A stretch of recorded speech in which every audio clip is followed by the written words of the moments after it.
पुत्रदा एकादशी व्रत कथा। प्राचीन काल में भद्रावती नगरी में सुकेतुमान नाम का राजा अपनी रानी शैव्या के साथ राज्य करता था।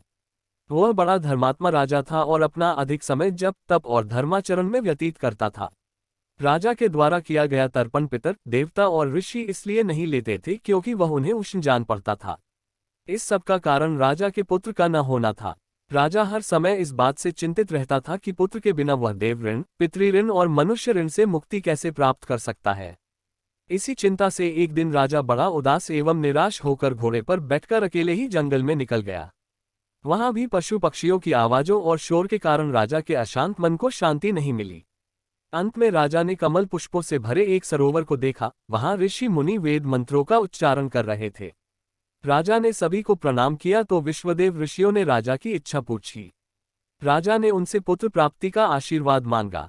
ऋषियों ने राजा को पुत्रदा एकादशी का व्रत करने के लिए कहा। राजा वापस राज्य में आया और उसने रानी के साथ पुत्रदा एकादशी का व्रत बड़े भाव से किया।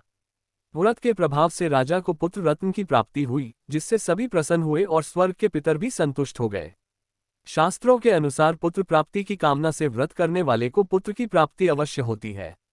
विशेष एकादशी व्रत में सत्संग एवं रात्रि संकीर्तन करने का अत्यधिक महत्व है।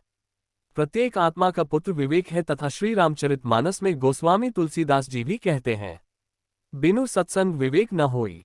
विवेक रूपी पुत्र की प्राप्ति के लिए सभी को पुत्रदा एकादशी का व्रत बड़े विधि विधान के अनुसार करना चाहिए।